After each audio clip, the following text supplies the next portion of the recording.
Yoshua Bengio. I'm a professor at the University of Montreal, scientific director of Mila, and co-founder of Element AI. I got interested in AI when I was pretty young in university, undergrad, and looking for interesting research topics.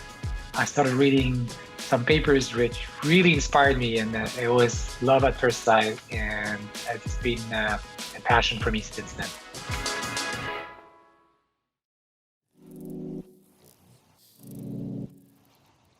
So we have to understand AI systems are tools that humans build. Humans have always been building tools, and tools are meant to be useful to humans. So human-centric, for me, means to take into consideration this human aspect of how the tools is going to be used, for what purpose, and what's going to be the consequence for humans of the use of the tool. And it's important because those tools are becoming more and more powerful. And the more powerful a tool is, the more we need to be careful about how to use it.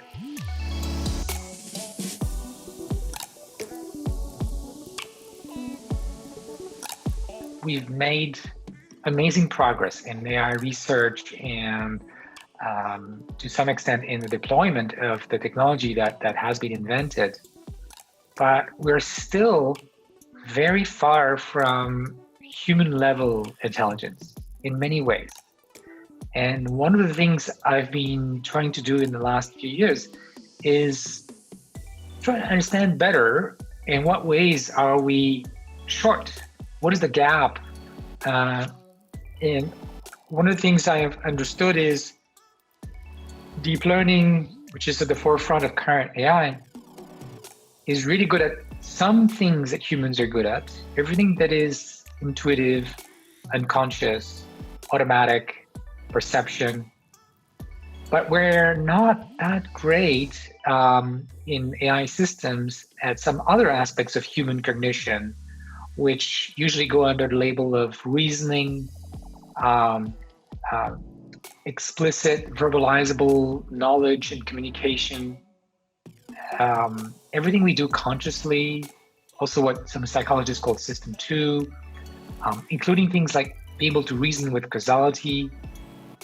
So there are a number of aspects of how humans interact with their environment as well that I think we're lagging seriously behind humans. And a lot of the research program, my group and other groups in the world, is trying to bridge that gap.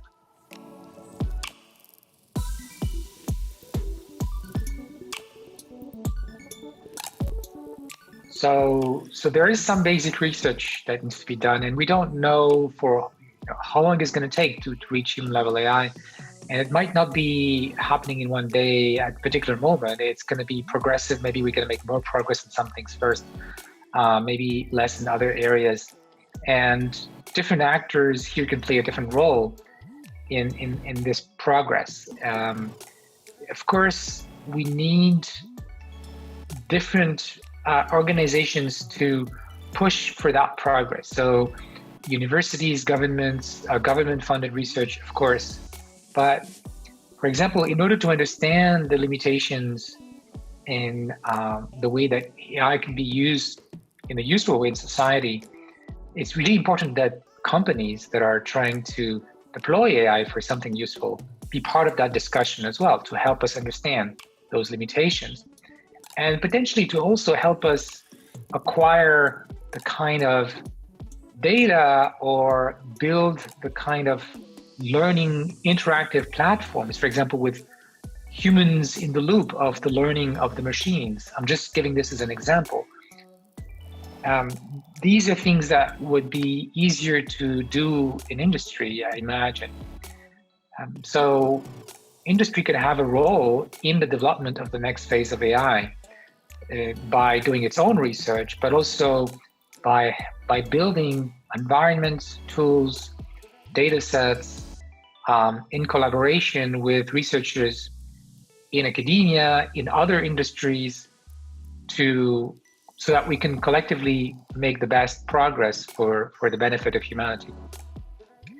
And of course, there's also a role for civil society, policymakers, to help us collectively make sure we set in place the right rules of the game to make sure AI is used for the benefit of society and is not misused and abused in a way that could eventually backlash in the public. If the public has the impression that AI is working against them, then this is going to be bad for industry. This is going to be bad for science.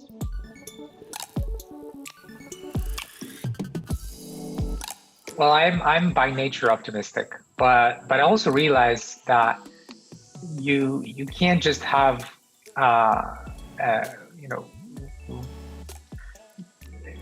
you can't just look at one side of the coin. You also have to look at the dangers and listen to the people who are raising concerns.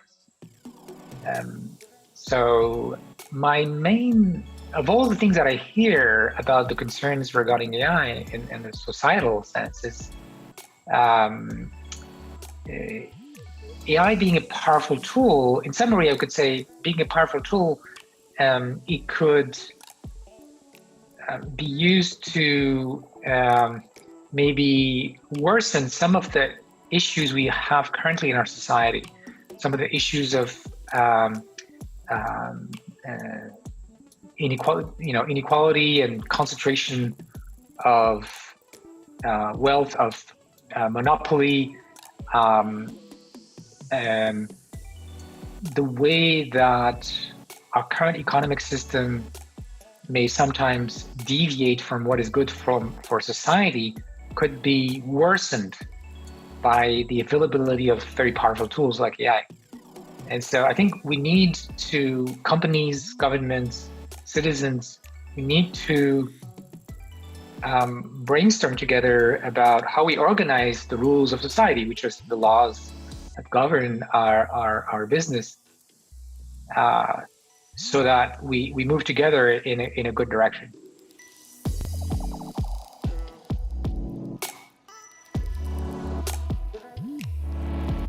So the Montreal Declaration was one of the first attempts at writing down a set of principles to help us define what is a good governance for AI systems in our society. What are the philosophical and ethical principles that should guide policy and responsible use in companies and labs of AI systems? So the declaration is broken down in 10 principles and very broad things like, democracy, well-being of individuals,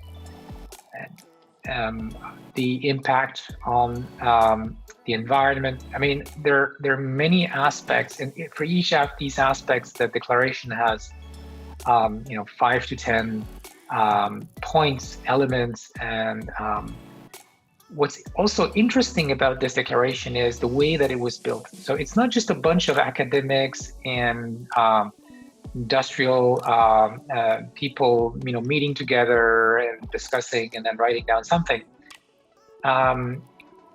A large part of it was a public consultation. So trying to get feedback from regular citizens, going to libraries, organizing events where we asked people to project themselves in the future, to think about how technology and AI could potentially be scary for them, and what they would like to see in terms of basic rights, basic ethical principles that should govern the future use of AI. So I think this sets the way in the future for the way that we should be democratically giving ourselves rules of behavior in this field. And it's not easy because AI is very technical. Most people don't understand what it is about. So there's a whole educational aspect. There's a need for a dialogue, but we have to do that.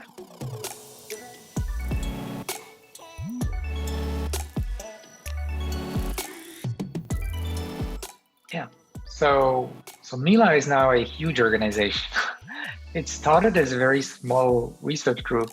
It used to be just my research group, then it grew to a few professors in the computer science department at University of Montreal, and then we merged with researchers, machine learning researchers at McGill University, and now it's something like 35 professors, 500 students, and many professionals.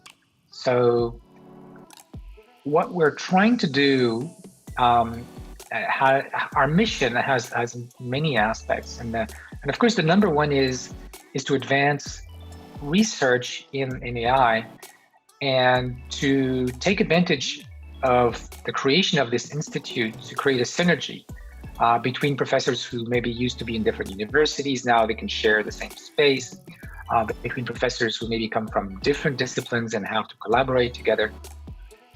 So that's one aspect, and of course it's connected to the educational aspect. We're training the next generation of experts in AI, and that's something that society needs in spades. Another aspect of what we do is make sure that the AI research is connected with society in several ways. So first, with companies that are starting to deploy AI, that are building their own AI research, that want to collaborate with academics. So there's a large tech transfer aspect. And then there is also the work that we put under our humanitarian AI or AI for social good hat. So we're also working on applied projects that could be in the healthcare, education, helping developing countries, fighting climate change. So these kinds of projects, some of which may have an industrial partner, some of which will go directly to NGOs, for example, or governments, which can take advantage of the technology for moving things in a good direction with AI and on this planet. So that's roughly what we do at Mila, and then I mean an important aspect of success here is the culture. So we have a very open, collegial, democratic organization in which the students, the professors, the researchers on staff, the admin people are working together and discussing together about how to achieve the mission best, how to respect each other, and work in a way that's going to help all of us grow as persons, as we should in any organization. But I think there's a particular emphasis on the human aspect in this organization, which attracts a lot of the people who are there to feel good about their work, to feel good about their environment.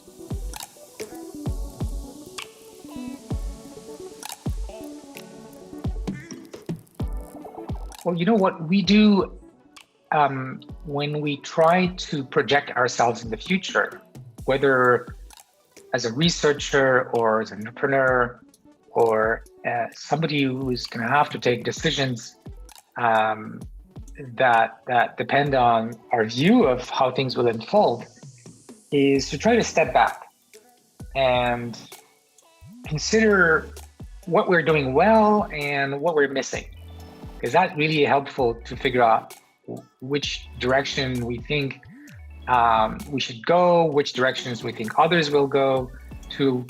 And so WorldScope was in that line of thinking, but focusing on the natural language understanding. So what have we achieved? We've made huge progress by using large corpora of text, for example.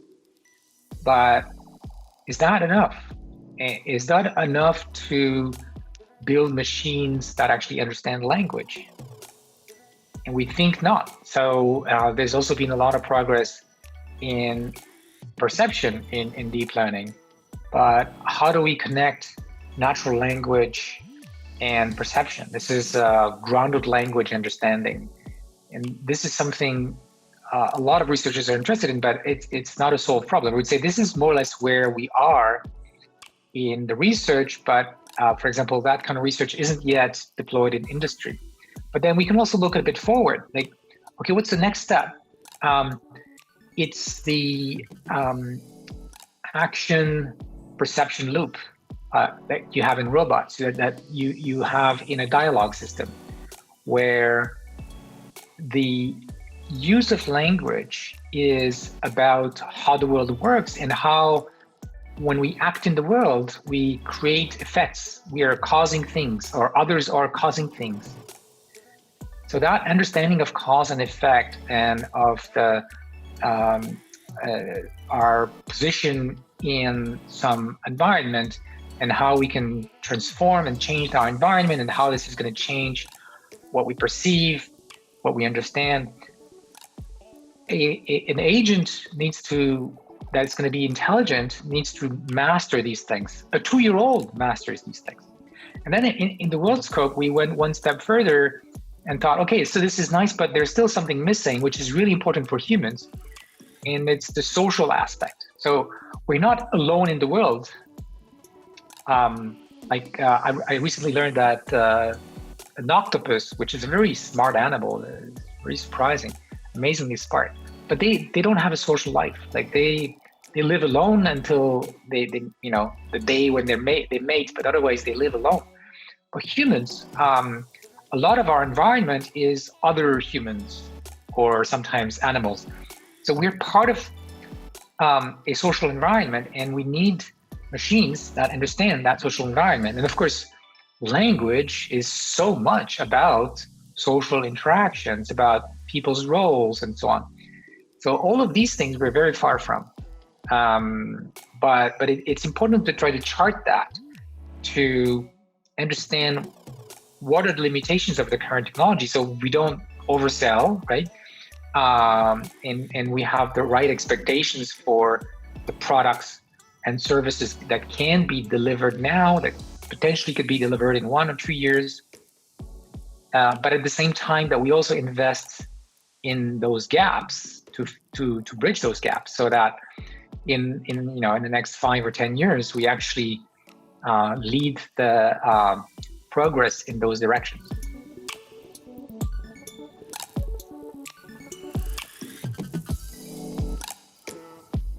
Yeah, so machine learning has made great progress on the first 2 levels, right? We can predict, we can classify, and we've made a lot of progress in personalization. So that's level 2. We can train systems that take into account the specifics of a person. But level 3 and 4 are really about next steps, like what's missing next. And so it has a lot to do with the interaction between the machine and its environment, or the interaction between a person and their environment as well. So reasoning allows us to combine different pieces of information in a novel way. This is something that humans are very good at, and that current machine learning is not good at. And why it is important is because current industrial deployment of machine learning suffers from lack of robustness. When there is something new, something changes in the environment, the performance of the machine learning systems tend to degrade pretty badly. Whereas humans in the same situation, let's say you're driving in a new city or a new country with different traffic laws. Of course, you have to adapt to that new environment, but you're going to be able to quickly, well, first of all, realize that something has changed. Figure out what information you need to deal with the new situation, and then use your reasoning ability to combine the pieces of knowledge you already have. Somebody tells you, for example, oh, in this country we drive on the left. Okay, I'm used to drive on the right, so I need to change my habits, and I need to reason. Well, what's the consequence of this rule? What does it mean for how I should be behaving? So that's reasoning, and we can do it, and we use language very often to do that, and we're able to reason with cause and effect, so that we can change our behavior to cause the things that we want. So that's level 3. Now, level 4 is an extension of that, which goes at the question that a 2-year-old is trying to answer.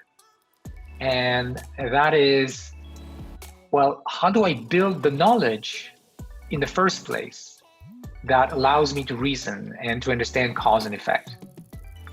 So up to now in machine learning, we have taken the position that the knowledge that the machines are going to exploit is given. You have a big data set. It's a static thing. But in the life of a 2-year-old, of course, that's not how it goes. The child will play. The child will explore. The child is like a baby scientist. She's trying to understand how the world works. She tries things, she drops things, she tastes things, so that she can better understand how things work in the world. So that exploration aspect is something, of course, that researchers today are already thinking about, but I think we're very far from having achieved. And until we really make important progress there, I don't think we'll be able to match even the intelligence of a 2-year-old.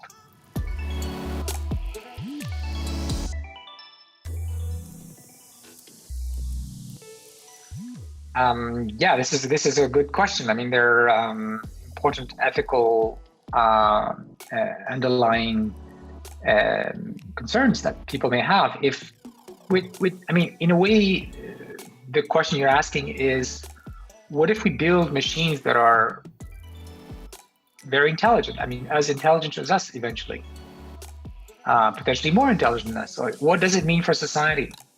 And I would say one of the most important questions there, and this is not an issue for tomorrow morning, but I think it is an issue for the long run when we're talking about decades in the future, is how do we make sure that those intelligent agents will behave in a way that's aligned with our interests as individuals and as societies?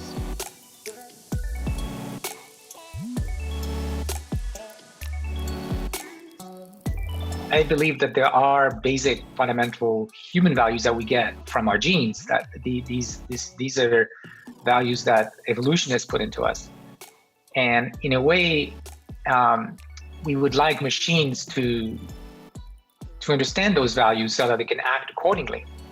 Now, Canada, of course, has a progressive tradition, a humanist tradition, a democratic tradition, which makes it a natural place for combining the scientific progress in AI with the needed progress in, I would call it, wisdom about technology. Like, how could we be wise in the way that we're going to deploy technology?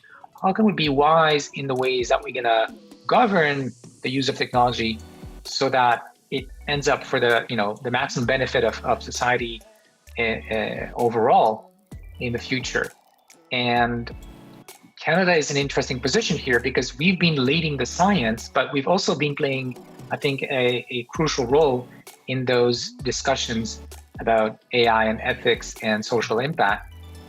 And I'm personally involved in these things, not just at Mila, but through my work on the AI Advisory Council for the Government of Canada, but also an international body called the Global Partnership on AI, which is trying to bring together experts from around the world to brainstorm and make proposals to governments about how we can move forward for the maximum and best use of AI. And the responsible use of AI is in particular the working group that I'm co-chairing.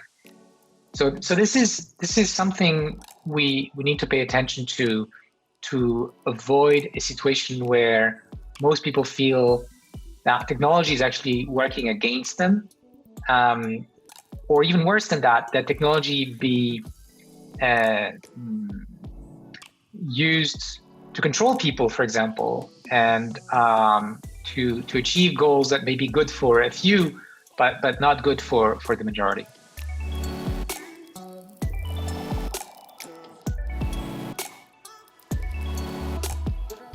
So yes, bias in large part arises from the data that is used to train those systems.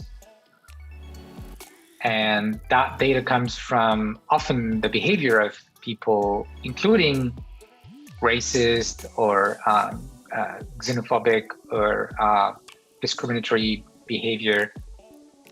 And that means that even though the algorithms themselves may look neutral, they're not, in the sense that you have to actively think about the social impact in order to change the algorithms so that they can minimize that bias. So that's the first lesson, that you can't rely on the neutrality of, say, mathematics to get neutral results, because the system is embedded in society, the data comes from society, but also, and that's my second point, those systems which may be biased are deployed in the world. And in order to fix those problems, you have to understand those deployments. You have to understand, how is the system going to be used, by whom? What are the demographics? What are the injustices that already exist in society that may be further exacerbated by such technology? And you can't answer these questions in the abstract, like doing some math. You have to work with people who are thinking about society, or thinking about social impact, thinking about policy. So it's not something that the engineers and the AI scientists can do by themselves. It's something that they need to do in collaboration with civil society, with scholars who study society. This is a highly multidisciplinary endeavor that is going to force the AI experts and even the AI students, people who are learning about it, to open their mind to things that are very far from computers and closer to humans.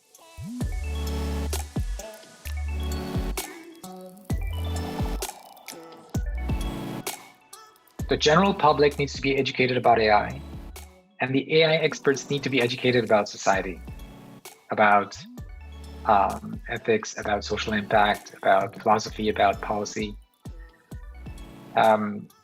It's really important, both of these things. So citizens need to understand technology, because technology becomes embedded in political decisions. And there are choices that governments are going to make about how to govern AI, fiscal choices. What are the rules of the game? That's what governments are deciding. And if citizens don't understand the issues enough to push in the right direction, to tell governments what is a priority and what isn't, I don't think it's going to work. I think the interests of the general public are not going to be served well. In addition, the individuals who are learning about AI as part of their general knowledge could eventually become contributors to that technology. It's to be expected that a lot of the wealth that will be created in the next few decades is going to come from computer technology and AI in particular. And so starting early, having young children play with computers, play with machines, become more familiar with notions that are behind the tools that we use every day. That's really important, because they, of course, will be users, but some of them could help to develop better technology or help to make sure that the technology will be used in the interest of most people. Now, on the other side, the second point, that is, how about the scientists, the engineers that are developing AI? Well, they need to be educated about society. Our current university system, our current schooling system doesn't do a good job of training us to understand society in a way that would make sure that the developers are more self-conscious of what could be done with their work, what could go wrong, what does it mean, even, what is ethics? So that's very basic things that all kids, entering university should know more about. But also within university, we tend to be very, very specialized. I think we should aim for a much broader form of education. Of course, you need to become an expert in something, but you need to also understand enough about how things work in the world, in society, to foresee how your work might become potentially hurtful or actually save lives.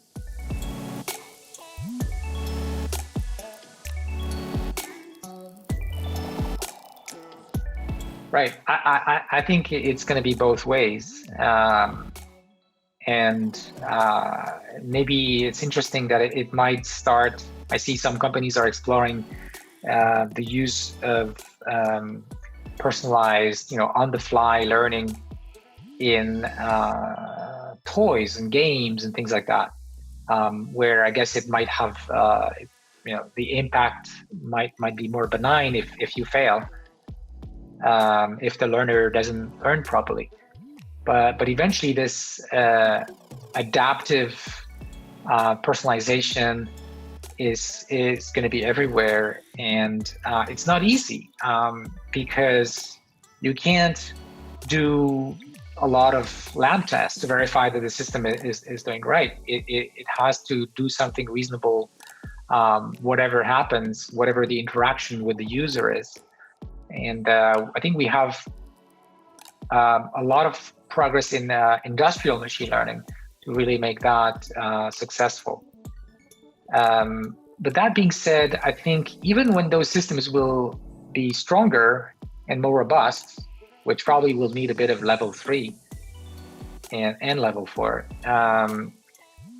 there'll probably remain still a role for humans to adapt to their technology. And we're pretty good at that. So, but I guess we're not used to having objects that change.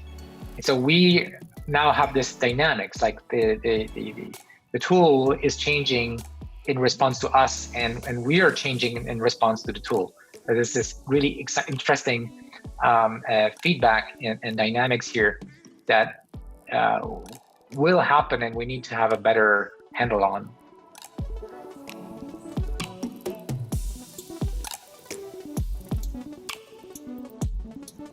Yeah.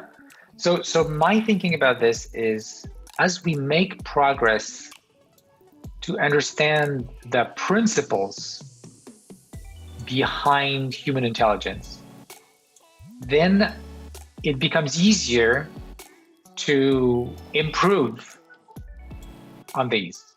So as an illustration, think about the way that birds fly and the way that planes fly. Underlying both of the flying are the same principles of aerodynamics. But once humans starting to understand, the physics of what's going on with those wings and the airflow that's lifting the plane or the bird, they could start building things that would be potentially more powerful than birds in some ways, and allowed to carry many more people and much more weight, and in other ways I think we still have to learn from birds, so it's not like we've solved this, but really the idea is it happened with computers as well. Like once we understood how to do very simple operations like additions and subtractions and multiplications in a computer, then we managed to, which is something that only humans were able to do before that. We managed to do it much better than humans, right? Much faster. And so I think as we make progress in understanding intelligence in humans and in the principles behind the machines that we're building, that opens the door to avoiding some of the pitfalls of human, messiness that you've talked about.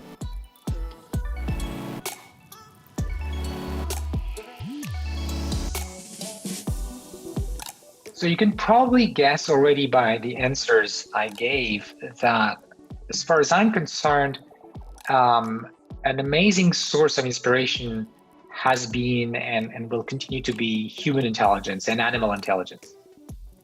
The way that children work, the way that children learn, for example. And that's why the synergy between neuroscience, cognitive science, even anthropology, and the more engineering and mathematical sciences behind AI, I believe is so important. But what's exciting is that it goes both ways. So these investigations into human intelligence, of course, inspire us. But what the AI and machine learning researchers do can become inspiration, and it is becoming inspiration for neuroscientists. It can suggest theories. What are these principles that may explain our own intelligence? And then that could help suggest experiments for neuroscientists, psychologists who may not have the same angle on understanding intelligence as what we have in computer science.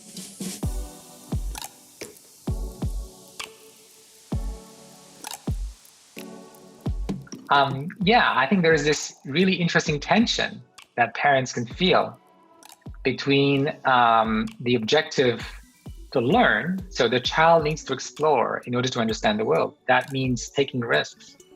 But you don't want to lose your life, for example, or become very sick or something in that learning exercise. So how do we do safe learning? Now, it's interesting to look at how humans do it. You may notice that the social life of children is different from the social life of adults. Children live in an environment where they're heavily protected from dangers. It's always adults around them to watch over them, because we want to give them freedom within some bounds so that they don't destroy themselves or destroy someone else.